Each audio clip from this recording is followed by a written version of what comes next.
శ్రీమాత్రే నమః. శివాయ గురవే నమః. ఈరోజు భగవద్గీత 1వ అధ్యాయము 16వ శ్లోకం గురించి తెలుసుకుందాము. కురుక్షేత్ర యుద్ధంలో పాండవుల శంఖారావాన్ని వివరిస్తుంది ఈ శ్లోకం. ఈ శ్లోకం యొక్క లోతైన అర్థాన్ని ఇప్పుడు మనము చూద్దాము.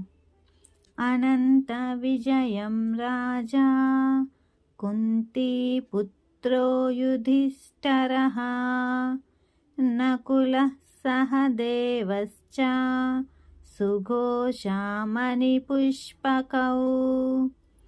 ఈ శ్లోకం యొక్క అర్థం తెలుసుకుందాము. ఈ శ్లోకం కేవలం శంఖాల పేర్లను, వాటిని ఊదిన వారి పేర్లను మాత్రమే చెప్పటం లేదు.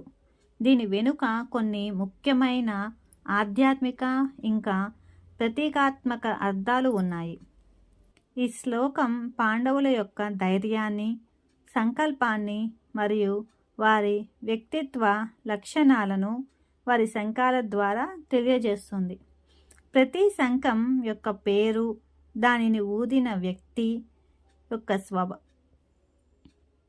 ప్రతి శంఖం యొక్క పేరు దానిని ఊదిన వ్యక్తి యొక్క స్వభావాన్ని, వారు దేనికి ప్రతీకను సూచిస్తుంది.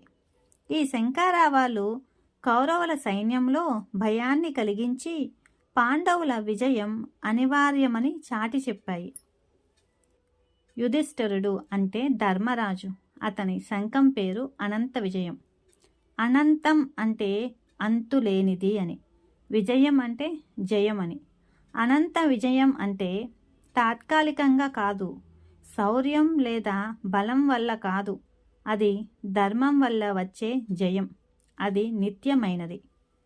ధర్మాన్ని అనుసరించే వ్యక్తికి జయం ఆలస్యమైన వస్తుంది, కానీ ఖచ్చితంగా వస్తుంది.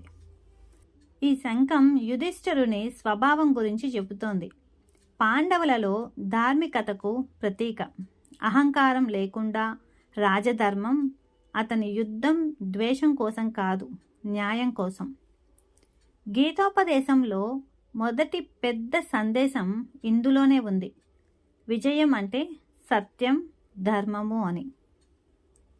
నకులుడు, అతని శంఖం పేరు సుఘోషం. సు అంటే శుభము, శ్రేష్టము అని. ఘోష అంటే ధ్వని, ప్రకంపన అని. పవిత్రమైన, శ్రావ్యమైన, శుభప్రదమైన శంఖ నినాదం. యుద్ధంలో బలం ఉన్నా హృదయంలో మృదుత్వం, సౌమ్యత. అతని శరీర కౌశల్యాలతో నిపుణుడు. నకులుడు శంఖధ్వని శత్రువును భయపెట్టడం కాదు, స్వబలం, శుభతను వ్యక్తపరచడం కోసం. సహదేవుడు, అతని శంఖం పేరు మణిపుష్పకం. మణి అంటే రత్నము, పుష్పం అంటే పువ్వు. రత్నంలా విలువైనది, పుష్పంలా సున్నితమైనది అని అర్థం. సహదేవుడు జ్యోతిష్య శాస్త్రంలోనూ జ్ఞానంలోనూ నిపుణుడు. లోతైన మౌనం, ఆత్మవిశ్వాసం కలవాడు. యుద్ధాన్ని భావోద్వేగం వల్ల కాదు, కర్తవ్యబద్ధతతో చూస్తాడు. అతని శంఖం అతని వ్యక్తిత్వాన్ని ప్రతిబింబిస్తుంది. జ్ఞానము మరియు వినయమే నిజమైన బలమని.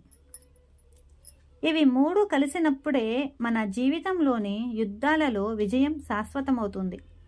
యుద్ధం అంటే కేవలం కౌరవులపైన కాదు, మన లోపల ఉన్న రాగం, ద్వేషం, అసూయ, అహంకారంపై కూడా.